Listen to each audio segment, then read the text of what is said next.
Acabamos de mirar, hermanos, una escena muy llamativa. Pablo hace un milagro, la gente lo identifica con un Dios y van a hacerle sacrificios, como si él fuera un Dios.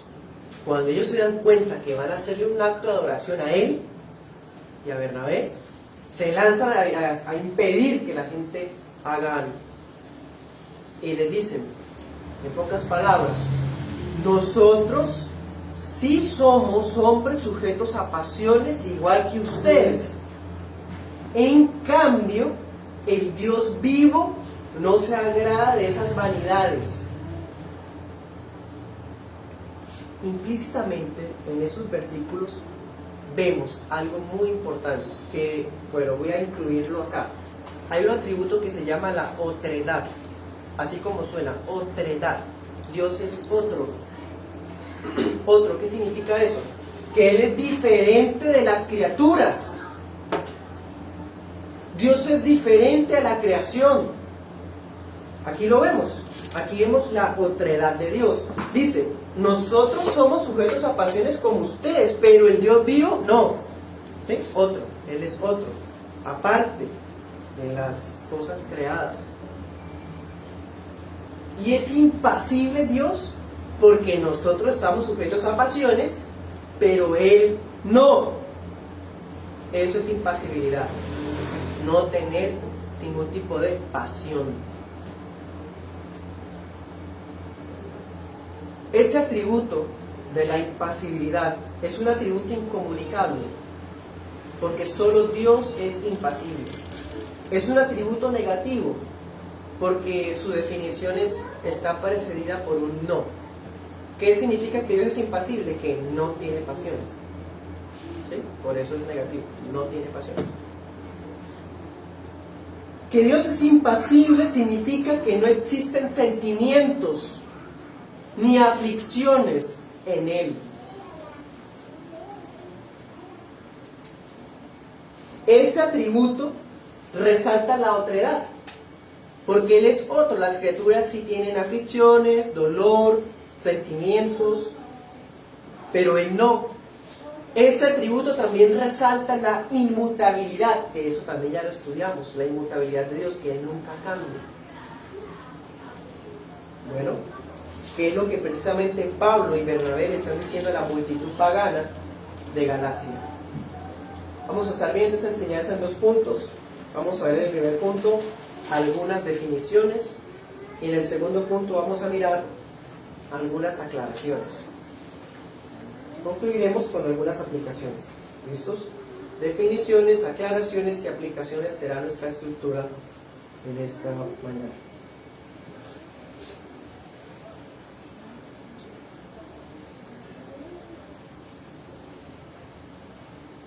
Formalmente se comenzó a hablar de la impasibilidad, o más bien de manera más frecuente, en los días de la Edad Media. Por eso algunos piensan que esta doctrina es escolástica, o sea, una doctrina de los tiempos de Santo Tomás de Aquino y eso. Pero no es cierto, hermanos, es una objeción que ignora muchas cosas. La doctrina de la impasibilidad fue enseñada desde los tiempos de la iglesia primitiva, desde los tiempos de la patrística. Distintos padres de la iglesia en los primeros siglos hablaron de la impasibilidad, de que Dios es impasible. Por lo tanto, la impasibilidad es una doctrina ortodoxa. Un buen entendimiento de lo que tengamos acerca de Dios debe ser relacionado con la impasibilidad. Esto es lo importante de estudiar los atributos de Dios. Sea objetivo y póngase a pensar esto. Se supone que las iglesias son ¿para qué? Para hablar de Dios, ¿cierto? Pero ¿cuántas veces se habla de Dios de verdad? Muchos púlpitos modernos hablan de prosperidad, de milagros, de profecías, de promesas para el hombre, y dicen que hablan de Dios, pero realmente no están hablando de Dios, no conocen a Dios. Y cuando uno les habla de los atributos de Dios, no saben o no entienden, porque nunca han escuchado esto. Nunca han escuchado esto. ¿Por qué? Porque no conocen a Dios. Nunca han escuchado al verdadero Dios. hablar sobre el verdadero Dios como debe ser de manera ortodoxa, es decir, sujeto a la Escritura y a lo que históricamente la Iglesia ha creído. Pero no, hoy día hay un Dios que cambia de pareceres, un Dios que actúa y revela cosas por encima de lo que ya reveló en las Escrituras, un Dios que es falso. Pero el Dios de las Escrituras se adecúa a los atributos que hemos estudiado uno a uno. ¿Por qué es necesario hablar de la impasibilidad? Eso suena muy técnico, ¿no? Eso es para los que estudian teología o alguno más atrevido e ignorante podría decir la letra mata. Es necesario estudiar a Dios. Es la ciencia, la madre de todas las ciencias. Fue necesario estudiar la impasibilidad de Dios desde la iglesia de los primeros siglos. ¿Por qué? ¿Qué acabamos de ver ahorita? La gente piensa que Mercurio y Júpiter habían venido, ¿se acuerdan? ¿Se acuerdan de otros dioses como Zeus, Hera, Afrodita, todo eso? Por ejemplo, los griegos, ellos pensaban que los dioses podían hacerse hombres y venir. Entonces, ¿qué diferencia habría con Jesucristo, que es Dios encarnado? ¿Me hago entender? Por eso fue necesario que la iglesia propusiera esta doctrina, la organizara de esta manera, para diferenciar a Cristo de los dioses paganos. Claro, era necesario abrazar la impasibilidad para diferenciar a Cristo, que es el Dios encarnado, de los falsos dioses del paganismo. Cristo se hizo hombre, pero hay un principio importantísimo: hombre sin pecado. Él no tuvo el pecado original. ¿Por qué? Porque fue hijo de María, pero no de José. Y por otro lado, cumplió perfectamente toda la ley de Dios. ¿Ven? Cristo fue un hombre de verdad, no fue un espíritu que apareció o un fantasma que tomó forma de hombre, no. Desde pequeñito nació de un parto natural, fue bebé, niño, adolescente, adulto, fue un varón, pero sin pecado. En cambio, los dioses paganos, ¿qué pasaba con los dioses paganos? Los dioses paganos se caracterizaban porque decían tener cuerpo, pero se entregaban a los impulsos pasionales. Zeus era un promiscuo.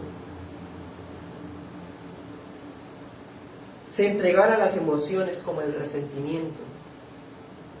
Habían pugnas entre los dioses, entre las creencias que ellos tenían.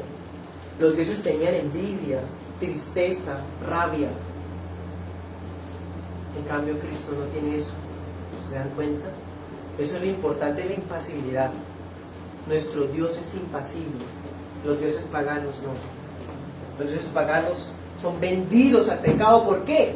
Porque fueron hechos por otros hombres. Los dioses paganos son pecadores, porque los hicieron pecadores a la imagen de ellos. En cambio, nuestro Dios no es producto de la imaginación de nadie. Por eso es impasible. El Dios de Isaías es diferente al de los griegos, al de los de Mesopotamia, de Babilonia, a los precolombinos, a todos los demás dioses paganos. Nuestro Dios no enfrenta caprichos, nuestro Dios no enfrenta contingencias, cosas que se salen de su control, ni tampoco sorpresas. Eso significa que Dios es impasible. Ahora, otra cosa. En el lenguaje cristiano bíblico, porque tristemente hoy hay hasta canciones cristianas que dicen: Dios, tú me apasionas.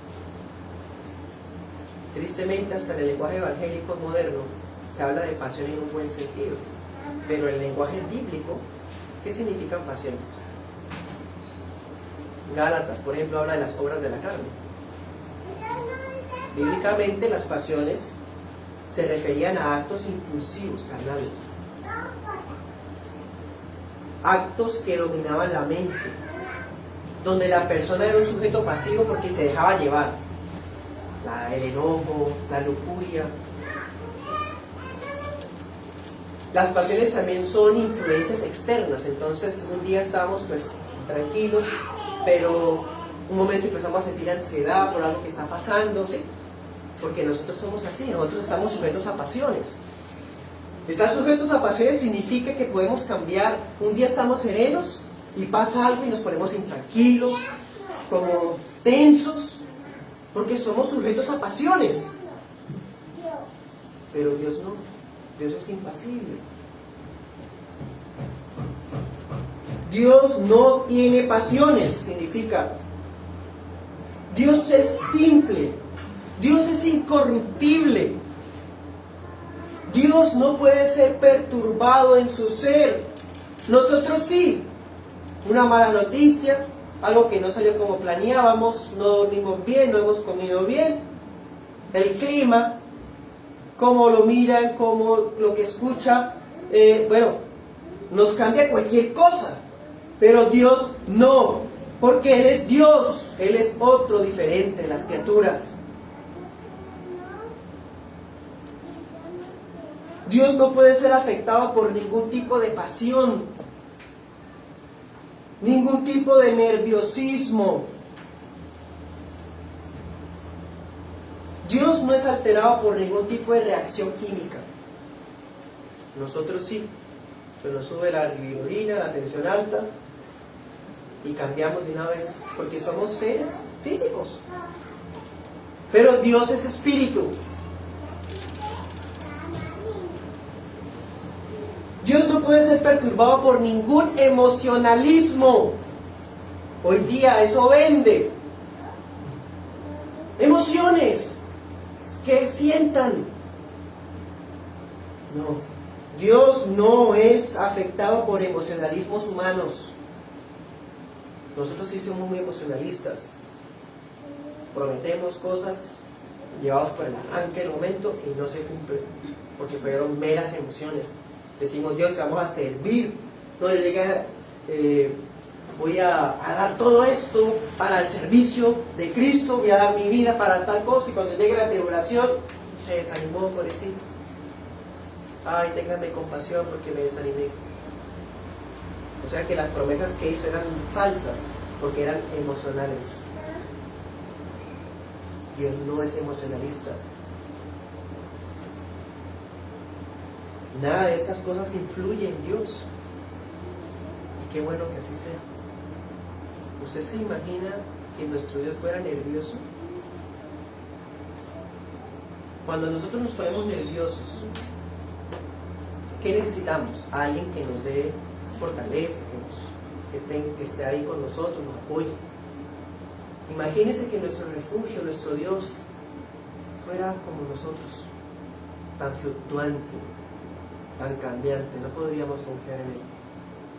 Pero ¿saben? Ese es el Dios que vende el mundo hoy, el que la gente quiere escuchar y el que muchas iglesias supuestamente cristianas enseñan.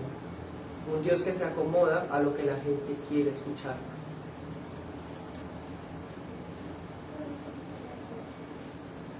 Él es impasible. No hay cambios emocionales en su carácter. Si Él nos ama, nos amará para siempre. Pero si el pecador no se arrepiente, la ira de Dios será para siempre. Dios no cambia de pensamiento. Él no dice una cosa y luego otra. Dice la palabra, Él no es hijo de hombre para que se arrepienta, ¿cierto? Ni hombre. O sea, Él no se va a retractar, no va a cambiar de opinión, no va a decir, ay, yo he hecho esto, pero me equivoqué, ¿sabe? Voy a decir esto, otro. No, es que la Biblia decía esto, pero hoy, en el siglo XXI, Dios ya ha dicho otra cosa, ¿verdad? No, porque el Dios de la Escritura es inmutable, porque no cambia. Otro, porque no es como nosotros, y es impasible, porque no le afectan las pasiones o las emociones de nosotros. Hay un documento histórico cristiano, protestante, ortodoxo, bueno, sano, desconocido por muchos.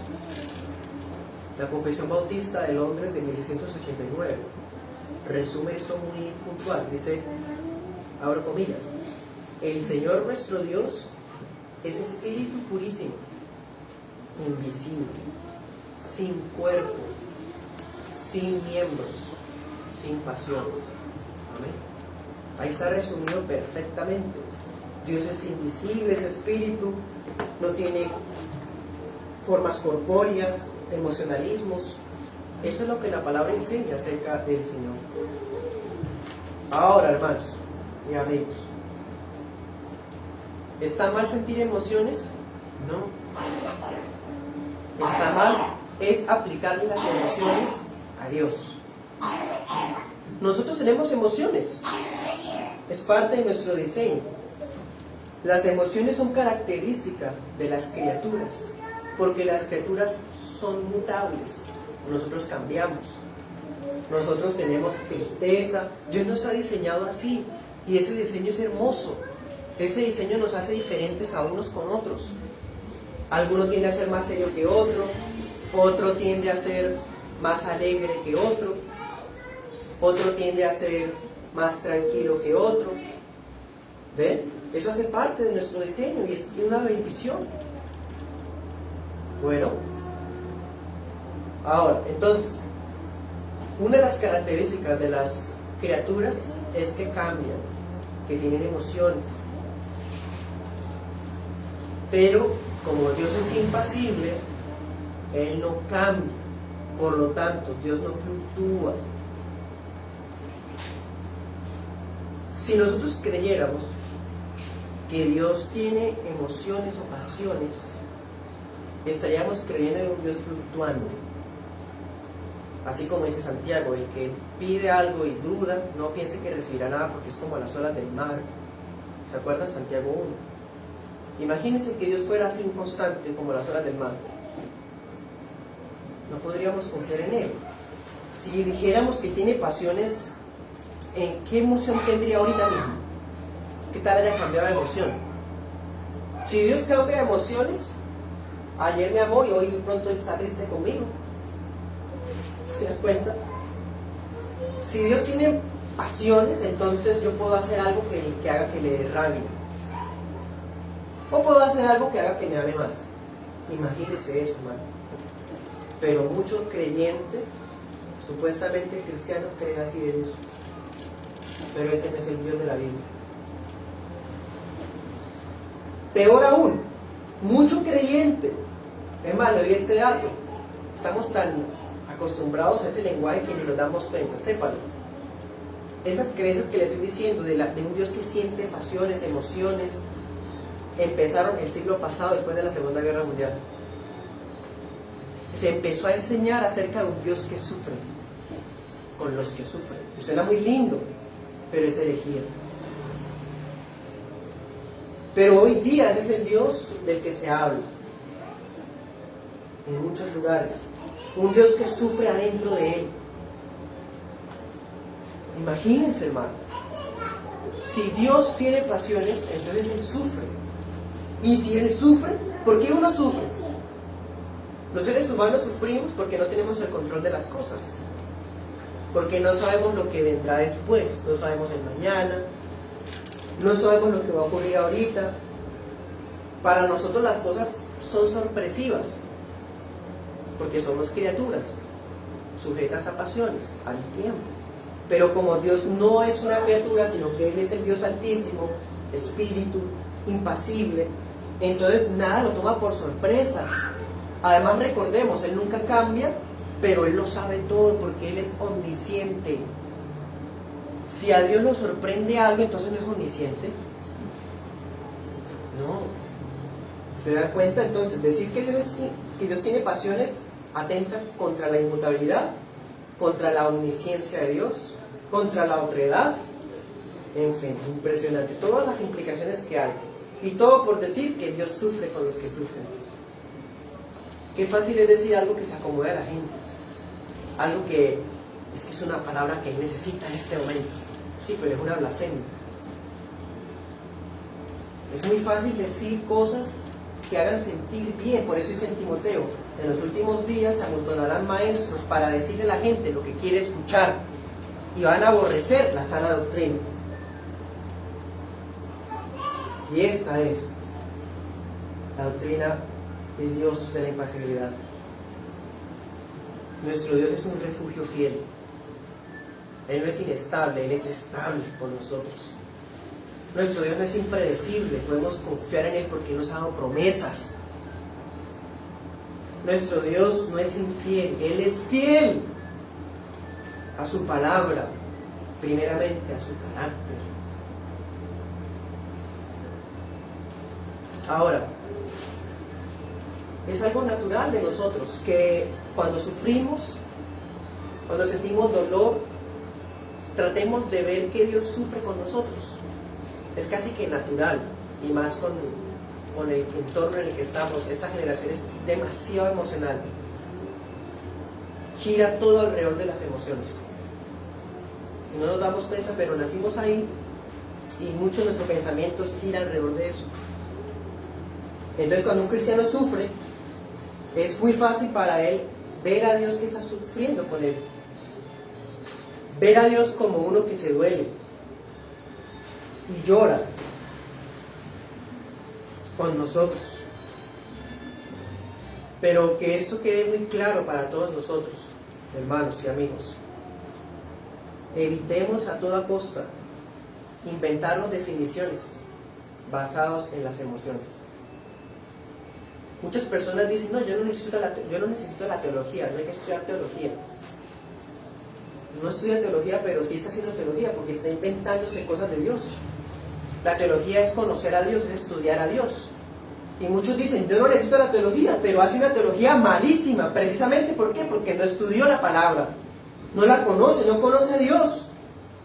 Entonces inventan definiciones teológicas basadas en meras emociones. Dios sufre, Dios llora contigo. Eso es falsa doctrina. Nosotros debemos hablar de Él, proclamarlo como dice la Escritura, pero nunca podemos humanizar a Dios, porque Él es Dios y nosotros solo criaturas.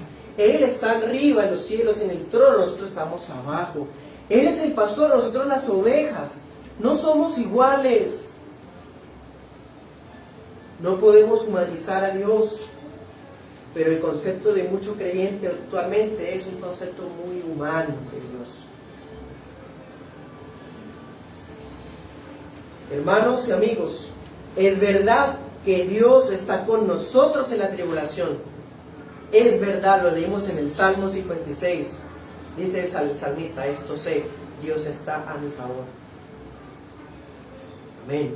Dice el salmista en el Salmo 56, Él recoge mis lágrimas en su redoma. Sí, Él está con nosotros cuando sufrimos, pero eso no significa que nuestro sufrimiento lo afecte en su ser. ¿Me hago entender? Su ser es inconmovible, su ser es inmutable, es impasible. Nuestro sufrimiento no lo afecta en su persona, porque Él es Dios. Cuando usted ve a su hijo sufrir, o a un amigo cercano sufrir, usted se duele con él. Es más, debemos dolernos con él. Dice la palabra, lloremos con los que lloran. ¿Cierto? Nos gozamos con los que se gozan. Pero Dios no tiene pasiones, hermanos. Eso nos compete a nosotros, con mis semejantes. Yo lloro con los que lloran, me río con el que ríe. ¿Cierto? Pero es que Dios no llora con nosotros porque Él es el Altísimo.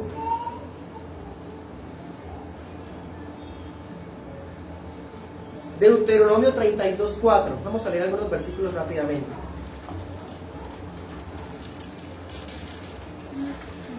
Por eso decía ahorita el apóstol Pablo, conviértanse de esas vanidades que todavía incluso muchas congregaciones neoevangélicas tienen. Conviértanse de esas vanidades.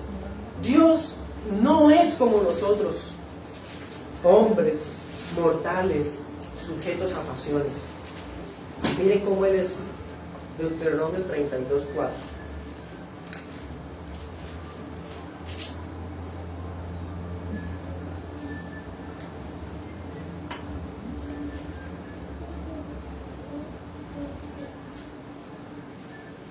Es más, miren, tanto es así que Dios es impasible e inmutable, que ¿cómo lo describe la Biblia?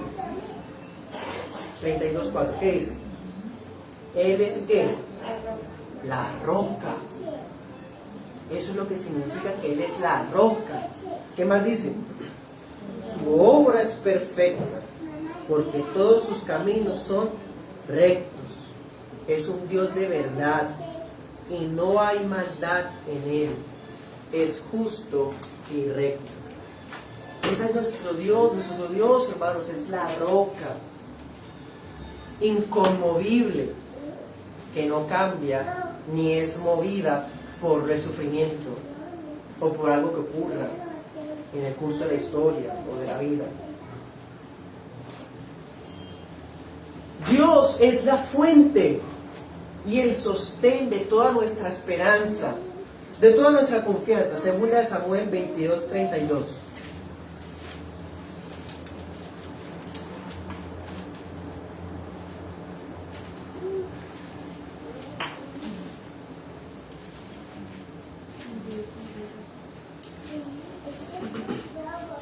Dice: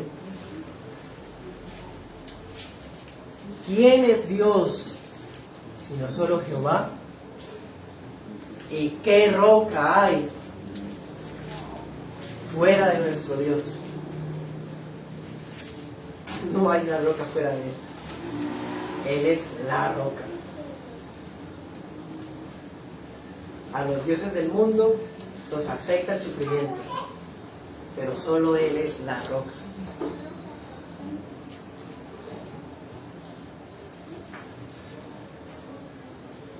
Él es la roca en la que yo puedo confiar, y usted también. Él es la roca para nuestra familia. Mateo 7:24. ¿Recuerdan Mateo 7:24?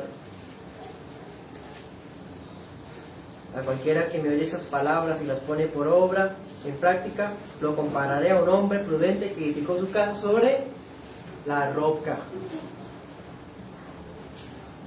La roca inconmovible es Él. Pero para muchos hoy, Dios es una roca muy débil que se desploma con las adversidades. Esa no es la roca, eso es una roca cualquiera. Pero la roca de la Escritura, esta, es inexpugnable, dice Salmos. Invencible.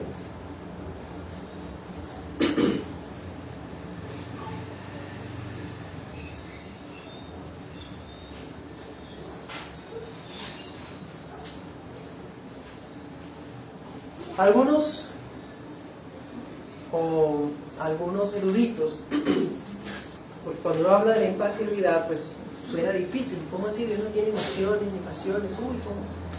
Entonces, para mitigar la cuestión, dicen, es que Dios no tiene sentimientos ni pasiones, pero pecaminosas.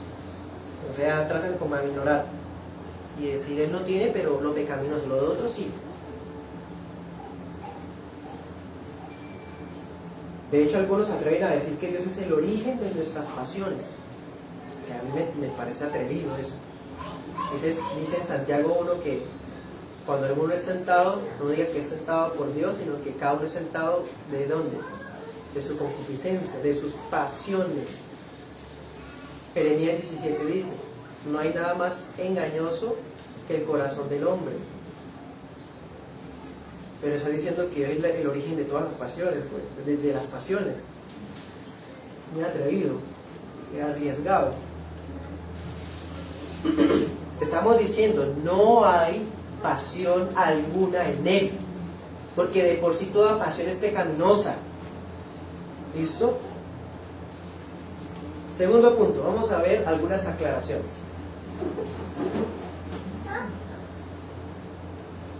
Rápidamente. Y esta es una pregunta muy buena. ¿Cómo puede ser Dios impasible si la Biblia dice que Dios es amor? Si usted me ha entendido, hasta ahora esa pregunta es muy buena. Estamos diciendo que no hay sentimientos o pasiones en Dios. Es inconmovible. Y la Biblia dice que Dios es amor. Entonces, ahí el problema, hermanos. Estamos tan amalgamados con el emocionalismo que definimos amor como sentimiento. Empezando por eso. Otra cosa. Si Dios no tiene pasiones, entonces ¿por qué la Biblia dice que Él tiene a veces furia, clemencia, compasión? ¿Sí? Por eso es importante estas aclaraciones. Una cosa es las pasiones y otra cosa son los afectos. Anótelo, afectos. Es más, cuando llegue a la casa averigüe qué significa afectos o afecciones. Y ahí estará una definición. Dios tiene afectos, pero no pasiones.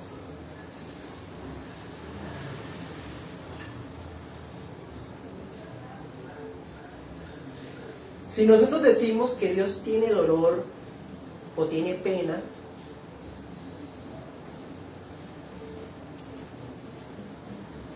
estaríamos implicando que el hombre tiene poder para molestar a Dios. Estaría implicando que el hombre puede hacer más feliz a Dios, o que puede provocarlo. Miren las implicaciones, hemos visto varias. Si decimos que Dios no es impasible, entonces algo que hagamos puede hacer que Dios se provoque, se ponga más feliz. ¿Sí? Estamos humanizando a Dios si decimos que Él no es impasible.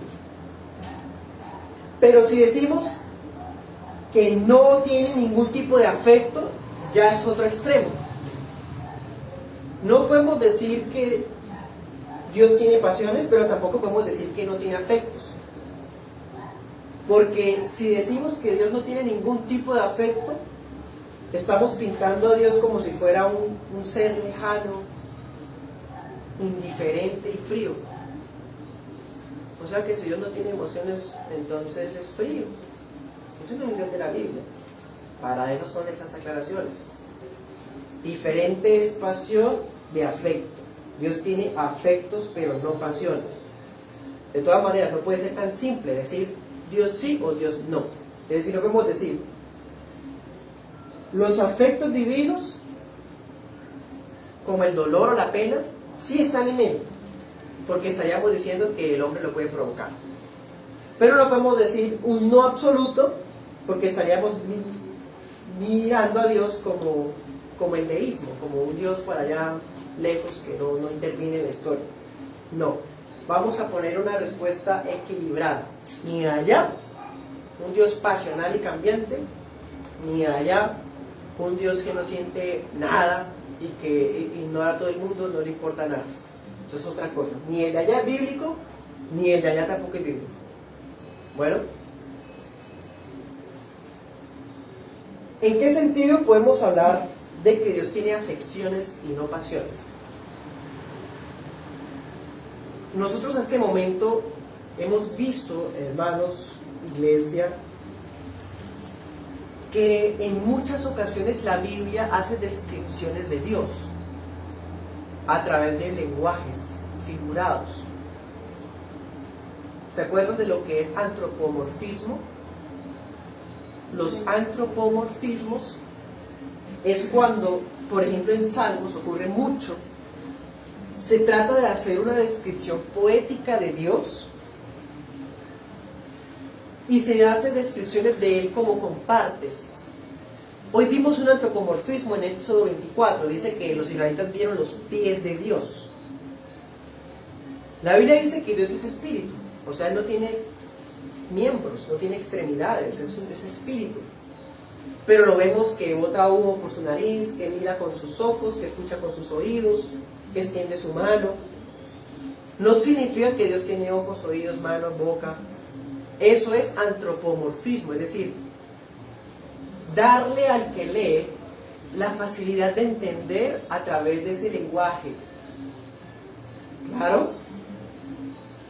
Ahora, abro un paréntesis. A propósito, Dios hace descripciones, o la Biblia hace descripciones de Dios antropomórficas, ¿no? O sea, de hombre, nunca de animales. Impresionante, ¿no? Ni tampoco de estrellas o algo así. Cierro el paréntesis. Eso lo vimos cuando hemos hablado de que Dios es espíritu, de que Dios es simple. Pero ahora que estamos hablando de las pasiones, la Biblia sí le atribuye a Dios afecciones, algunas especies de emociones y sensibilidades. Eso se llama antropopatismo. Anote esa palabra nueva. Antropopatismo. ¿Qué es antropopatismo? Cuando en la Biblia se hacen descripciones de Dios como si estuviera pasando una emoción, ¿sí? Como si estuviera pasando un momento de sensibilidad, ¿sí? Pero ya hemos visto, Dios es impasible, pero la Biblia aprovecha ese lenguaje para que el lector pueda entender mejor lo que estamos leyendo, ¿sí? O sea, se le atribuyen a Dios sentimientos con fines didácticos, no porque Él de por sí tenga sentimientos o pasiones o moveres humanos. ¿Listo? Por ejemplo, ¿se acuerda Génesis 6:6? Y se arrepintió Jehová de haber hecho al hombre en la tierra, ¿y qué? Y le dolió en su corazón. Eso es un antropopatismo. No significa que Dios se decepcionó. Él no sabía y ay no, me duele haberlos creado. O sea, no es literal de que Él tenga el sentimiento del dolor. Pero el antropopatismo es para que entendamos mejor lo que está ocurriendo. ¿Se dan cuenta? En 1 Samuel 15 dice, me duele haber puesto a Saúl por rey. ¿Se acuerdan? Otro antropopatismo. Hay más ejemplos, hermanos. Por ejemplo, veamos este. En el Antiguo Testamento, Deuteronomio 6:15.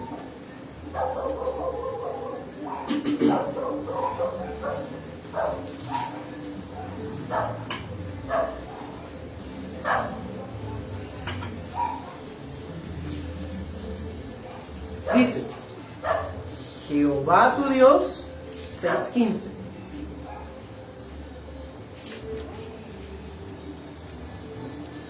Que está en medio de ti, es un Dios celoso. Ese es un antropopatismo. ¿Cómo un Dios impasible puede sentir celos? Si los celos no son una pasión. En Dios no es una pasión. En nosotros sí es una pasión porque siempre son malos. Pero los celos de Dios son afecciones perfectas. Porque Él nos cela a nosotros, pero no como un celo caprichoso como el de nosotros. ¿Sí? ¿Qué más dice? Su furor se inflama contra ti, se inflamaría contra ti y te haría desaparecer de sobre la tierra. Furor. Furor no es una pasión, en nosotros sí. Que nos dé un ataque de rabia, de ira. Para nosotros es una pasión, eso es pecado. Pero si Dios se enoja, eso no es pecado, es una afección divina. ¿Ven? Entonces Dios es celoso, Dios tiene ira. Pero son descripciones de antropopatismo. Y no porque Él a veces un día está enojado, o otro día está con dolor. El contexto de lo que estamos leyendo acá en Deuteronomio 6 es cuando los israelitas se apartaran de Él con otros dioses. Dice, yo soy celoso. ¿Ven? O sea, es para que se use un lenguaje que la gente entienda. Lo que quiere decir es, Dios no nos va a compartir con nadie porque Él es absoluto. ¿Ven? Ahora le damos un ejemplo en el Nuevo Testamento, porque el Dios del Antiguo es el mismo del Nuevo. Santiago 4:4, que es otro caso de antropopatismo.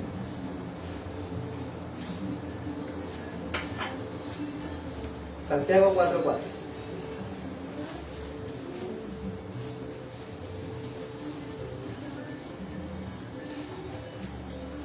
¿Listos? Dice: adúlteros, ¿no saben que la amistad del mundo es enemistad contra Dios? Cualquiera pues que quiera ser amigo del mundo se constituye en enemigo de Dios. ¿O piensan que la Escritura dice en vano: el Espíritu que Él ha hecho habitar en ustedes nos anhela celosamente?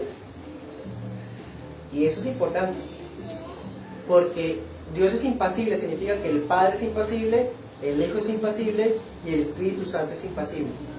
Pero no hay tres impasibles, sino un solo impasible. ¿Ven? Impresionante. Esta es la doctrina bíblica, cristiana e histórica.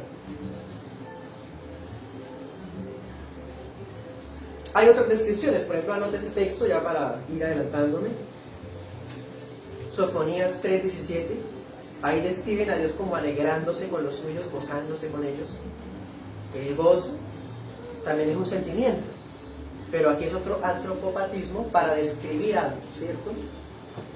Salmo 103:13 dice: Dios se compadece como un padre. La compasión, la afección de Dios como padre, la compasión. Otro ejemplo, Salmo 78:65 dice que es como un guerrero furioso que pelea para defender a su pueblo. Es una descripción poética, no es que Dios sea un guerrero y que tenga ira, así como un violento. No, hermanos, es lenguaje poético, antropopatismo, para que nosotros entendamos. Ahora, vuelvo a 1 de Juan 4:8, Dios es amor. Eso es importante, porque en la mentalidad del neoevangelicalismo, Dios tiene mucho amor. Pero venga, les digo algo, Dios no tiene amor. Dios es amor. ¡Qué diferencia! Por eso es que el evangelio barato, de la gracia barata, tiende a tener más amor y compasión que la que Dios mismo muestra en la Biblia. Porque piensan que Dios tiene amor, pero no, Él es amor en esencia. Él no nos ama porque nosotros lo amamos, o no nos va a amar más, no, porque ya nos ama perfectamente. Ni tampoco su amor está condicionado a algo. ¿Ven?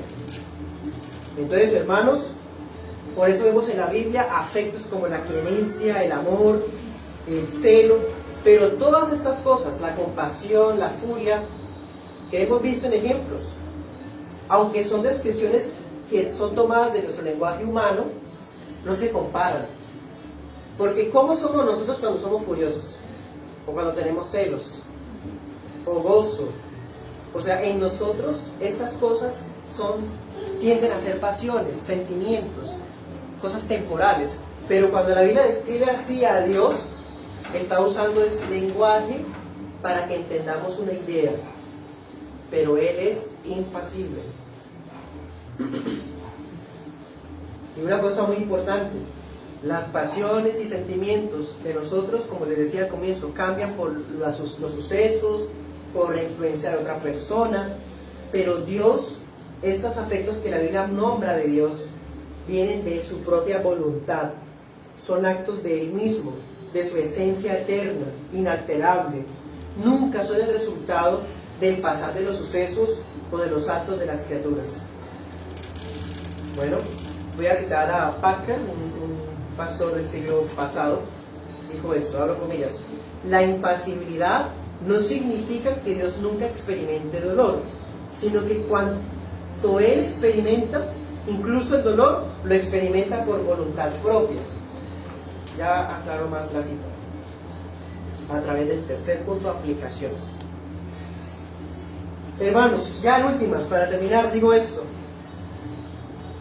la doctrina de la impasibilidad arremete contra esta era donde todos los discursos giran alrededor de las emociones humanas, donde cada quien define o tiene conceptos dependiendo de sus sentimientos o de sus experiencias personales. Preguntémonos esto: ¿cuántos de los cantos de adoración modernos están dirigidos a un Dios pasible. Ya vamos a escuchar las alabanzas que usted escuche por ahí, que música cristiana, no toda música cristiana es sana. De hecho, la mayor parte de la música cristiana es hereje. ¿Tiene usted el discernimiento para darse cuenta? ¿Cuántas de las predicaciones que usted ha escuchado muestran a un Dios como un ser apasionado? O las oraciones que ha oído o que ha hecho hacen como si Dios cambiara de opiniones o de carácter. Que esto nos sirva, hermanos, para entender que Dios es impasible. Esta doctrina es única del cristianismo. Por eso es tan difícil de tragar. Es única. Porque esto es una evidencia de que el Dios de la Biblia es distinto al de los musulmanes. El Dios de la Biblia es distinto al de los otros sistemas deístas. Pero ¿saben? Dios, Padre, Hijo y Espíritu Santo es impasible. Su deidad es impasible. Pero ocurre que el Verbo se hizo carne. Cristo se hizo ser humano, se hizo hombre. Y los hombres sí tienen sentimientos. Así que a través de la encarnación del Verbo, el Dios impasible se compadece de los suyos. Esto es único, hermanos. Un Dios que en su naturaleza es imposible que sienta o duela algo, se hizo hombre y sintió y sufrió dolor. ¿Me hago entender? Es decir, cuando Cristo estuvo en la tierra, en su humanidad, Él sintió dolor. Acuérdense en Getsemaní, cuando sudó sangre. Su humanidad tuvo sentimientos, pero su deidad no. Porque ahí estaba Cristo verdaderamente hombre, pero seguía siendo Dios.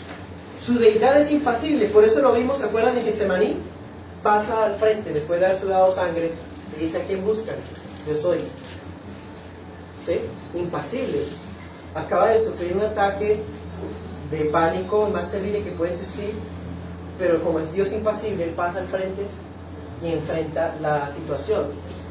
En su deidad es impasible, pero en su humanidad llegó a ser pasible.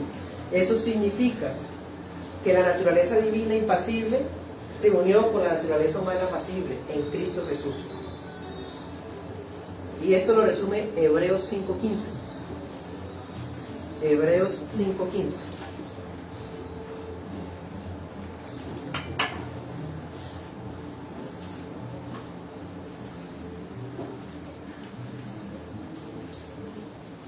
Perdón.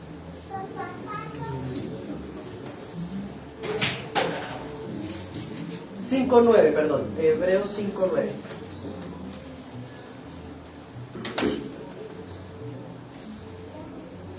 O leámoslo desde el 7, para que sea más en contexto. Cristo, miren esto, Cristo en los días de su vida terrena, claro, en su humanidad, no en su deidad, ofreció ruegos y súplicas con gran clamor y lágrimas al que lo podía librar de la muerte. ¿Se acuerdan? Padre, si quieres, pasa de mí esta hora. Y fue oído a causa de su temor reverente. Y aunque era hijo, a través del sufrimiento aprendió lo que es la obediencia. Cristo es Dios santo perfecto, pero en su humanidad aprendió obediencia porque nunca había sufrido. Sufrió, ¿y qué más dice? Y habiendo sido perfeccionado, vino a ser autor de eterna salvación para todos los que lo obedecen. Y fue declarado por Dios sumo sacerdote según el orden de Melquisedec.